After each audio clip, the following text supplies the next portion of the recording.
विकसित भारत 2047 या राष्ट्रीय संकल्पनेला बळ देण्यासाठी केंद्र सरकारने नवे ग्रामीण रोजगार विधेयक सादर केले आहे। या कायद्याचा उद्देश प्रत्येक ग्रामीण गरीब कुटुंबाला सन्मानजनक रोजगार देणे, श्रमाची प्रतिष्ठा जपणे आणि आदिवासी व वंचित घटकांना विकासाच्या मुख्य प्रवाहात आणणे हा आहे। नव्या जनतेत प्रत्येक ग्रामीण कुटुंबाला दरवर्षी 125 दिवस रोजगाराची हमी देण्यात आली असून वनक्षेत्रात काम करणाऱ्या अनुसूचित जमातींना अतिरिक्त 25 दिवसाचा रोजगार मिळणार आहे। आठवड्याला मजुरी देण्याची तरतूद, रिअल टाइम डेटा, GPS व AI आधारित फसवणूक प्रतिबंध प्रणालीमुळे पारदर्शकता वाढणार आहे। पेरणी व कापणीच्या काळात 60 दिवस काम थांबवण्याचा निर्णय शेतमजुरांच्या उपलब्धतेसाठी महत्त्वाचा ठरणार आहे। मनरेगानंतर ग्रामीण भारतात मोठा बदल झाला असून गरिबी लक्षणीयरित्या घटली आहे। बदलत्या काळाच्या गरजेनुसार रोजगार योजनांची पुनर्रचना करत विधेयक ग्रामीण भागाच्या सशक्तीकरणासाठी निर्णायक ठरणार असल्याची माहिती पत्रकार परिषदेत राज्यसभा खासदार डॉक्टर अनिल बोंडे यांनी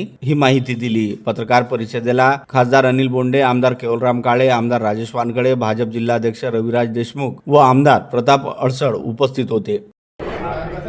विकसित भारत गॅरंटी फॉर रोजगार अँड आजीविका मिशन ग्रामीण ही ग्रामीण भागामध्ये रोजगार मिळाला पाहिजे आणि म्हणून 100 दिवसावरून 125 दिवसाचा रोजगार देण्याची गॅरंटी आहे। दुसरी महत्त्वाची गोष्ट ती महात्मा गांधींच्या विचारानुसार आणि रामराज्यासारखं पारदर्शक ग्रामीण भागामध्ये विकसित भारताच्या संकल्पनेप्रमाणे प्रत्येक खेड्यामध्ये पायाभूत सुविधा, जलसंधारण, रोजगाराचे कामं आणि पर्यावरण संबंधित कामं निर्माण झाली पाहिजे आणि मजुरांनाही जे मजूर करतील त्यांना 7 दिवसाच्या आत मजुरी मिळाली पाहिजे आणि अगोदरच्या सारखं जे भ्रष्टाचाराचं कुरण रोजगार हमी योजनेत होतं नरेगामध्ये ते थांबवण्यासाठी संपूर्ण पारदर्शकता आणि तातडीनं त्याचं भुगतान म्हणजे पेमेंट हे करण्याची योजना म्हणजे विकसित भारत जी रामजी योजना आहे। म्हणून